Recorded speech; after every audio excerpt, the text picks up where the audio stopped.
할렐루야. 우리 인사하겠습니다. 사랑합니다. 축복합니다. 할렐루야. 오늘 바울의 복음입니다. 기독교 역사상 가장 위대한 업적의 발자취를 남긴 사람이 바울입니다. 그리고 이 바울은 위대한 업적뿐 아니라 지금까지도 그 바울 서신을 통해서 우리들에게 하나님의 말씀을 전하고 있습니다. 우리가 지금 사순절을 이렇게 지나고 있는데, 이 사순절에 생각해야 되는 것은 예수 그리스도의 고난과 죽음을 묵상하는 거고, 그 예수님께서 이 고난과 십자가와 부활이라고 하는 것을 통해서 우리에게 보여주신 그 발자취를 우리들이 돌아보면서 그것을 이제 이렇게 따라가는, 또 묵상하며 함께하는 시간이 사순절입니다. 그래서 갈라디아서 2장 20절 보면 이 바울의 고백이 우리의 고백이 되어야 되는데, 내가 그리스도와 함께 십자가에 못 박혔나니 그런즉 이제는 내가 산 것이 아니고 내 안에 그리스도께서 사신 것이라. 이제 내가 육체 가운데 사는 것은 나를 사랑하사 나를 위하여 자기 자신을 버리신 하나님의 아들을 믿는 믿음 안에서 사는 것이라 그랬습니다. 이 고백이 우리들의 고백이 되어야 됩니다. 할렐루야. 그래서 이 바울은 그러한 삶을 살고자 하는 발버둥이 있었고, 그러한 삶을 통해서 아주 파워풀한 그런 복음을 이방인들에게 전했고, 또 가장 어떻게 보면 철학이나 이성이 발달한 고린도 지역에 가서 복음을 전하면서도 거기서도 전혀 그들과 이렇게 설전을 벌여도 뒤지지 않는 그런 능력의 사람이었습니다. 이 로마서는 바울이 로마에 가보진 않았지만 로마에 있는 성도들에게 복음의 능력을 전하기 위해서 바울이 갈망하는 마음으로 이 로마서를 그들에게 쓰고 있는 겁니다. 16장, 이 로마서가 16장으로 되어 있습니다. 16장으로 되어 있는 이 로마서가 기독교 역사에 보면 4세기 어거스틴 같은 사람도 로마서 13장 의 말씀을 통해서 타락한 생활을 버리고 회개하고 기독교로서의 회개하고 돌아와서 복음을 전했고, 또 마틴 루터 목사님 역시도 로마서 1장 17절 말씀대로 오직 의인은 믿음으로 말미암아 살리라 하는 말씀 붙잡고 이 교회의 어떤 새로운 개혁을 이루어냈습니다. 그리고 17세기의 영국의 존 버넌 같은 사람은 핍박을 받아서 감옥에 이렇게 갇혀 있다가 로마서를 묵상하면서 거기서 이제 깨달은 것 가지고, 또 한상 본 것을 가지고 철로 역정이라고 하는 성경 다음으로 그리스도인들에게 영향을 끼쳤던 책을 또 기록을 하게 되지요. 그리고 18세기에 들어서는 이제 영국의 웨슬리 목사님이 또 이 루터가 쓴 로마서 강해를 듣고 읽으면서 구원의 은혜를 체험하게 되고, 그 웨슬리 목사님이 열심을 가지고 자기의 의지대로 신념으로 막 열심히 신앙생활을 했는데 그게 아닌 것을 깨닫게 되고 이제 영국을 변화시키는 아주 놀라운 일을 행하게 되지요. 그리고 이제 미국의 초 대통령 워싱턴 같은 경우도 로마서 읽고 은혜를 받아서 미국이란 나라를 이제 건설하게 됩니다. 그러면서 이제 이 로마서가 16장밖에 안 되는 짧은 성경이지만 이 바울의 어떤 그 신앙의 고백들이 상당히 힘이 있었다고 하는 거죠. 로마서의 핵심은 로마서 1장 17절 말씀이에요. 오직 의인은 믿음으로 말미암아 살리라. 그래서 바울은 오늘 1절 말씀 시작하면서 자신을 뭘로 표현하냐면 종으로 표현하고 있고 사도로 표현하고 있습니다. 여기서 종이라고 하는 것은 노예 개념이기 때문에 우리들이 지금 생각하는 종의 개념하고는 좀 다른 부분이 있죠. 그 당시에는 노예가 참 많았던 시절에 로마에 그 노예의 자기를 비교하면서 노예가 노예 신분에서 벗어날 수 있는 것은 오직 주인에 의해서만 가능한 것이고 자기 스스로는 벗어날 수가 없습니다. 그래서 완전히 묶여있는 이 노예, 그 자기는 예수 그리스도의 노예라고 얘기를 하는 거예요. 예수 그리스도에게 완전히 묶여있는 자다. 그러니까 이 바울이라고 하는 사람이 예수 그리스도를 만난 뒤로 그의 인생이 바뀌었잖아요. 사울이라고 하는 뜻은 큰 자라는 뜻인데 또 바울이라는 뜻은 작은 자라는 뜻이에요. 그래서 이 크고 위대한 자라는 이름의 뜻을 갖고 있던 사울이 바울이라고 하는 작은 자라고 하는 뜻으로의 자신의 이름을 바꾸면서 하나님 앞에 작은 자로서의 삶을 사는 거죠. 종이라고 하는 고백을 참 쉽게 하기 어렵습니다. 스스로가 누가 시켜서가 아니라 스스로가 나는 종입니다라고 할 때 종은 소유권도 없어요. 자기 뜻대로 할지도 못해요. 그냥 자기를 위해 사는 것도 없어요. 다 주인을 위해 살아야 되고 주인의 대로 살아야 되고 주인이 원하는 대로 해야 되는 것이 종인데 자기 스스로가 예수 그리스도의 종이라고 이렇게 표현합니다. 우리의 몸이 역시 우리 역시도 예수 그리스도의 종이다라고 하는 것에서 우리들이 종은 어떻게 살아야 되느냐? 종은 하나님께 영광을 돌리며 살아라는 거예요. 고린도서 6장 19절 20절 보면 그런즉 너희 몸으로 하나님께 영광을 돌리라. 하나님께 영광을 돌리는 게 뭘까? 우리가 이제 주일날 아침에 오늘도 우리 신권사님 기도했지만 한 주간의 삶을 돌아보면서 회개할 때는 다 비슷한 회개를 합니다. 근데 매주 똑같이 그렇게 살아가는 것은 하나님 앞에 영광을 돌리는 삶은 아닌 거죠. 그러니까 우리들이 어떻게 하는 게 영광을 돌리는 삶일까? 어떻게 하는 것이 하나님의 기쁨이 될 수 있고 하나님이 좋아하시는 삶을 살 수 있을까? 내가 좀 어려워도 내가 뭘 하고 싶어도 절제하고 또 견뎌내고 또 시간을 내고 뭐 하면서 어떻게 하나님의 영광을 위해 살 수 있을까라고 하는 것에 우리가 이 초점을 맞춰야 되는 거죠. 로마서 14장에 보면 우리 중에 누구든지 자기를 위해 사는 자가 없고 자기를 위해 죽는 자도 없나니 우리가 살아도 주를 위해 살고 죽어도 주를 위하여 죽나니 그러므로 사나 죽으나 우리가 주의 것이로다. 그러니까 사나 죽으나 주의 것이라는데 그렇잖아요. 주를 위해 살아야 되는 우리들이 철저한 종의 선언이 바울처럼 이루어져야 되는데 우리는 그 고백이 아직은 잘 안 되는 것 같아요.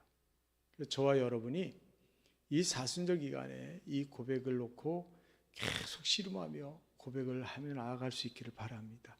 할렐루야. 그 종은요 자기 권리가 없고 자유가 없어요. 종은 충성하는 거예요. 고린도서 4장에 있는 말씀대로 맡은 자들에게 구할 것은 충성입니다. 충성하는 거죠. 그리고 바울이 종 표현 다음에 사도로 부르심을 받아 그랬습니다. 사도는 대사와 같은 역할을 하는 거죠. 그래서 부르심을 받았다고 하는 것에 이 바울은 상당히 자부심을 갖고 있습니다. 하나님이 나를 부르셨다. 그리고 나를 불러 쓰신다라고 하는 것에 바울은 아주 그 사도라는 것에 자부심이 큰 사람들이에요. 우리가 하나님께 부름받은 것에 자부심이 크신가요? 그냥 그런가요? 하나님께서 나를 불러서 성도로 세워주시고 나를 자녀 삼으신 것에 여러분들이 큰 자부심이 있기를 바랍니다. 여러분 자부심이 있어야 돼요. 그래야 주를 위해 살지요. 자부심이 없는데 어떻게 주를 위해 우리가 살겠어요?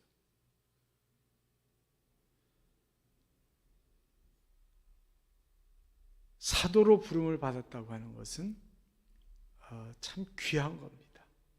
이 부르심이라고 하는 것은 이 바울에게 있어서 어떤 그 바탕에 깔리는 능력과도 같은 거예요. 하나님이 나를 부르셨다. 이거는 바울에게 있어서 아주 상당한 자부심이고 능력이에요.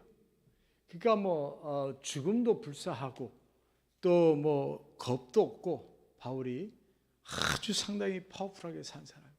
그 부르심 때문에 나는 오로지 이방인들을 위해서 부르심을 받았고 이방인의 사도가 됐다라는 것에 아주 전적으로, 그러니까 신전 이런 것들을 두려워하지 않는 거예요. 이 커다란 신전이 있는데도 그 신전 옆에다 기도처를 만들어 놓고 거기서 그냥 기도하는 거예요. 그 담벼락에서. 그러면서 그냥 능력을 행하니까 신전이 교회가 돼버리는 거예요. 나중에 신전이 교회가 되는 거예요. 그렇게 바울이 대단한 인물이에요. 그거 밤에 가서 그냥 죽일 수도 있고 한데도 그 능력이 강하니까 손을 못 대는 거죠. 이게 우리들이 예수 그리스도나 바울에게서 우리가 느낄 수 있는 것은 뭐냐면 능력이 강하니까 확신을 가지고 사니까 그걸 못 건드리는 거예요.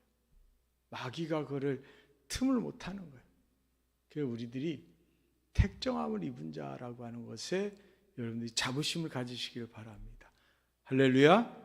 근데 왜 택함을 해주셨냐, 하나님이 바울에게 있어서 왜 그랬냐 했을 때 하나님의 복음을 위해서. 할렐루야. 하나님의 복음을 위해서 택함을 입었다는 거예요. 하나님의 복음. 하나님의 복음. 다른 게 아니라 하나님의 복음을 위해서. 너를 위해서도 아니고 나를 위해서도 아니고 하나님의 복음을 위해서 사도의 직분을 그에게 주셨다는 거죠. 여기에 아주 확신을 가지고 있었어요. 나는 복음을 전한 자다. 복음을 위해서. 하나님의 복음은 뭐야? 하나님께로부터 온 복음이에요. 복음은 기쁜 소식, 복된 소식이 복음이거든요. 그러니까 이 복음은 상황이 없어요. 사람들은 상황이나 환경에 따라서 그때 달라질 수 있지만 복음은 아니에요. 같단 말이에요. 병든 자에게도 복음은 기쁨이 되는 것이고, 할렐루야, 죽어가는 사람에게도 복음은 기쁨이 되는 거예요. 낙심하고 고난 속에 있는 자에게도 복음은 기쁨이 되는 겁니다. 또 즐거운 사람에게도 복음은 기쁨이 되는 거예요. 이러한 기쁜 소식을 전하라고 택함을 받은 바울이 그 복음의 능력을 아니까 얼마나 좋겠어요. 여러분이 정말 기쁜 소식을 알면 그걸 가지고 어디 가서 전한다 할 때 얼마나 기쁘겠어요. 야, 이거를 전하면 사람들이 얼마나 좋아할까. 지금은 다 전화로 하고 다 이러지만 예전에 그게 없을 때 이 전보라든지 또 신문이라든지 이런 걸로 할 때는요, 이게 세상이 달랐어요. 어떤 경제 동향 같은 것도 미리 모르잖아요. 그러니까 미리 아는 사람들, 기자들이나 신문이나 이런 것들, 그런 걸 통해서 아는데, 그런 사람들이 와가지고 먼저 뭐를 얘기하고 그래봐요. 그러면은 그 하루 이틀 사이에 돈도 벌 수도 있고 여러 가지가 생겨요. 이거 주식을 사라 그러면 그거를 이렇게 사놓으면은 이틀 뒤에 오를 수도 있고, 그죠? 그거를 먼저 아는 사람들이 있는 거예요. 지금은 텔레비가 있고 다 있어서 그게 별로 없는 것 같지만, 이 복음이라고 하는 것은요, 사람들에게 기쁨을 주는데 하나님의 복음은 더할 나위 없다는 거죠. 이거는 하나님의 복음은 처지와 환경에 상관이 없어요. 누구에게나 소망이 되고 기쁨이 되고 힘이 되는 겁니다. 그리고 이 택정이라는 것을 구별해 놓는 거예요. 하나님이 구별했다는 거예요. 나를 구별하셨다. 여러분을 성도로 삼은 것 역시도 구별하신 거예요. 할렐루야. 그냥 내가 믿고 싶어 믿는 사람이 어디 있겠어요? 구별해 놓은 거죠. 그래서 바울이 이 전한 이 복음이라고 하는 것은 죄로 인해서 멸망받아야 될 인류가 하나님께서 구원해 주신다는 거예요. 얼마나 이게 감사해요. 아니, 물에 빠진 사람에게 먹을 거 주는 게 먼저예요? 이 금덩어리 주는 게 먼저예요? 물에 빠진 사람은 건져내는 게 먼저예요. 다른 거 없어요. 건져내면 되는 거예요. 건져내는 게 먼저예요. 그 다음에 다른 게 필요한 거예요. 그러니까 우리에게 이 복음이라고 하는 것은 하나님이 나를 구원해 주신다는 거예요. 그러니까 내가 죄인이고 내가 죄로 죽을 수밖에 없는 존재라는 걸 인정하지 않으면 이 복음이 내게는 별로 영향이 없는 거예요. 그냥 그런 거지요. 그냥 그런 거예요.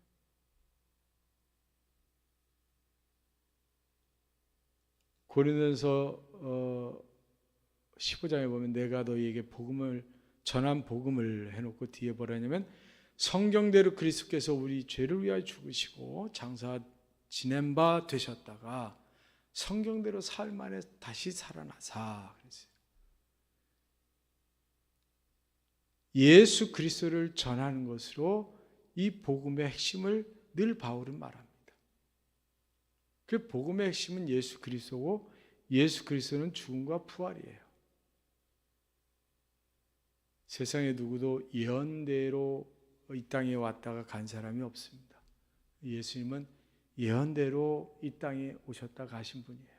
모든 과정들이 다 성경에 예언이 되어 있고 그 예언대로 이루어졌습니다. 그래서 바울은 복음을 전할 때도 자신의 것으로 정하지 않았어요. 자기가 뭐를 이렇게 더하고 빼고 이렇게 안 하고 그냥 자신이 알고 있는 모든 지식, 이미 구약은 잘 알고 있잖아요. 그러니까 자기가 경험한 예수님 거기에 보태서 복음을 전하는 거죠. 우리에게는 그 기준이 성경 말씀이에요. 그러니까 성경을 보면 돼요. 다른 거를 갖고 이렇게 해봐야 그건 다 섞여 있는 거예요. 성경 말씀을 읽고 여기서 은혜를 받고 여기서 깨달아야 그것이 진짜 맛을 아는 거예요. 진짜 맛을. 회 맛을 아는 사람은 간장을 조금 찍어서 먹고 그 회의 맛을 느끼려고 합니다.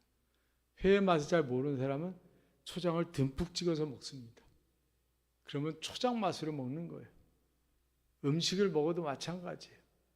뭐를 많이 이렇게 넣는 사람들은 그 맛으로 먹는 거지 그 고유의 그 고기의 맛이나 음식의 재료의 맛이 아니라는 거죠. 그러니까 우리가 이 복음이라고 하는 것은 워낙에 섞여 있는 게 익숙해요. 사실 바울도 자기가 깨달은 것을 사람들이 전하고자 거기에다 사람들이 먹기 좋게끔 조금 물을 탔단 말이에요. 물 마른 밥이 먹기가 좋잖아요. 그러니까 물을 좀 타서 놓은 거기 때문에 물을 타서 먹는 밥이 본질의 맛을 느낄 수 있지만 그게 조금 섞여 있단 말이에요. 근데 거기다가 또 다른 거를 넣으면은 이 밥맛을 제대로 몰라요. 밥맛을 제대로 몰라요. 뭐 영양가가 있는지 뭔지 모르지만 밥맛을 제대로 알 수는 없어요. 요즘은 밥맛을 제대로 알기가 어려워요. 복음의 맛을 제대로 알기가 어렵다는 얘기죠. 너무 각양각색이에요. 그러니까 이단들이 많은 이유가 거기에 있어요. 이단들이 다 자기들에 맞게 조리해서 다 갖다 던지는 거예요. 근데 뭐가 뭔지 분별을 못해요.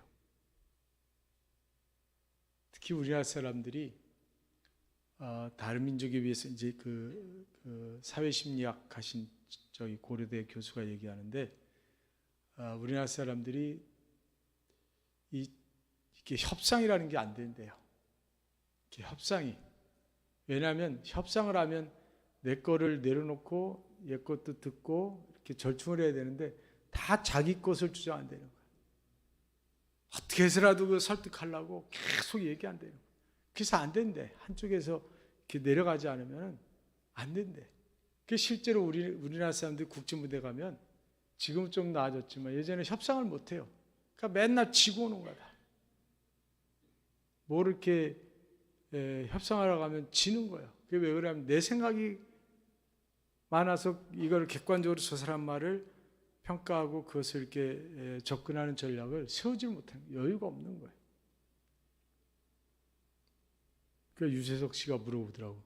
그럼 교수님은 주장을 안 피세요? 저는 주장이 엄청 강해요. 저도 아주 집요하게 한다는 거야. 그러니까 우리의 이 강점이면서 약점이 그거라는 거죠. 그래서 이게 발전도 빨리 됐지만 또 그런 부분에서는 어려움이 있는 거예요. 복음의 핵심은 어디냐면 요한복음 3장 16절이에요.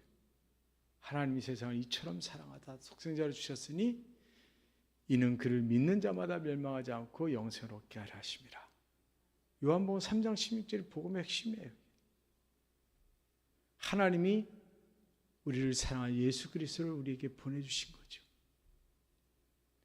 그래서 예수 그리스도의 이름이 갖는 그 능력, 예수 그리스도의 이름이 갖는 그 귀중함을 알아야 되는 거죠. 예수 그리스도 이게 대단한 거구나. 이걸 알아야 되는 거예요. 그걸 알아야 돼요. 그래서 예수의 이름으로 우리는 참 많이 복음성가도 부르고 외치고 있지만 정작 내 삶에 예수의 이름으로 하는 게 얼마나 될까라는 것을 우리가 한번 돌아봐야 됩니다. 정말 모든 것을 예수의 이름으로 내가 얼마나 하고 있는가. 초대교회 성도들은 예수의 이름으로 했습니다. 그래서 사도행전 4장에 보면 다른 이로서는 구원받을 수 없다는 거죠. 천하 사람 중에 구원받을 만한 다른 이름을 우리에게 주신 일이 없습니다.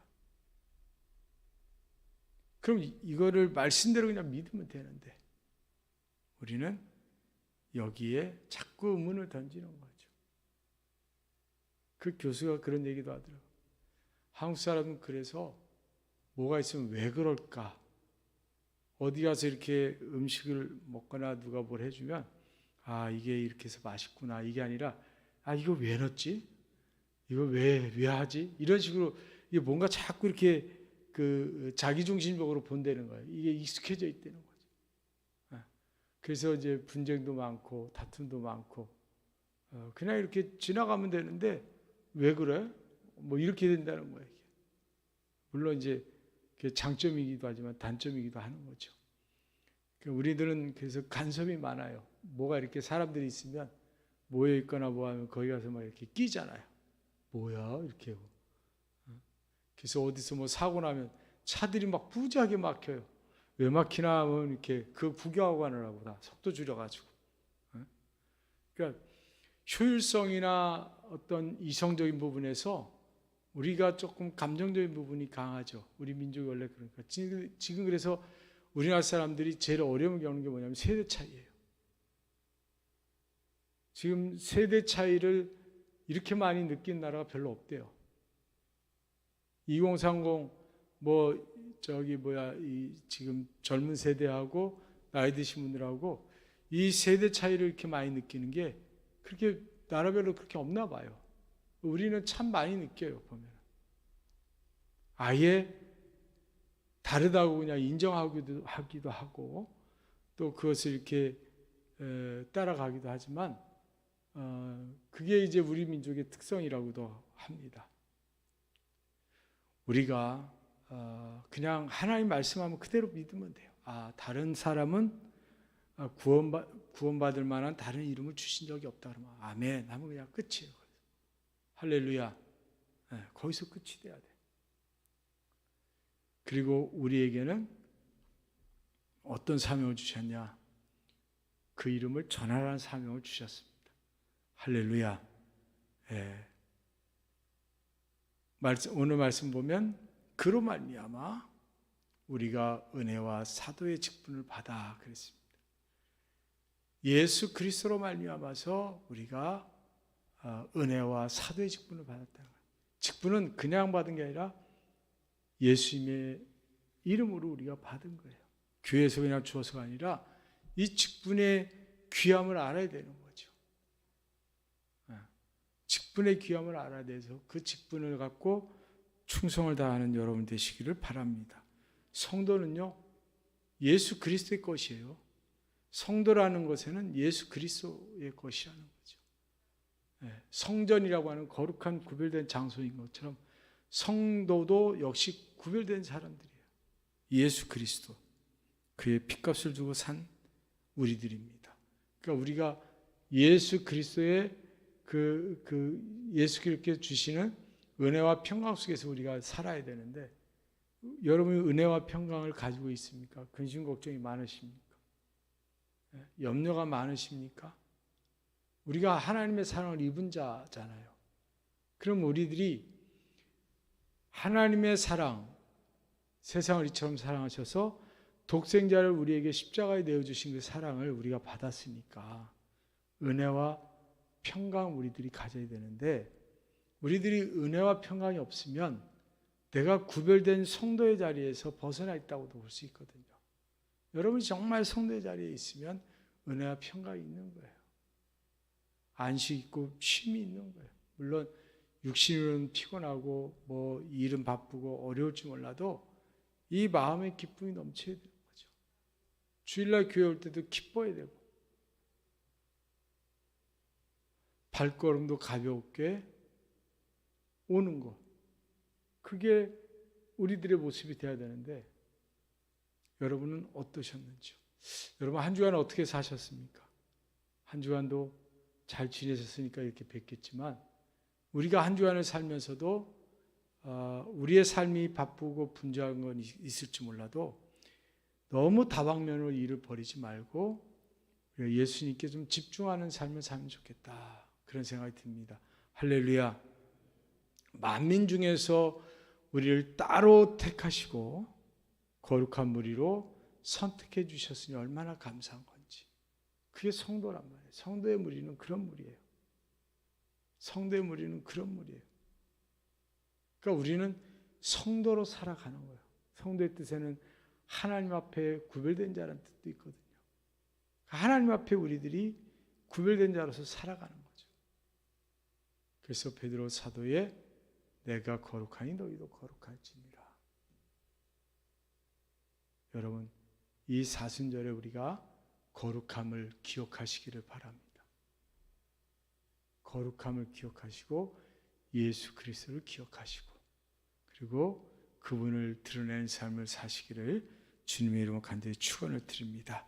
그리고 여러분에게 예수님의 은혜와 평강이 넘쳐나시기를 주님의 이름으로 축원을 드립니다.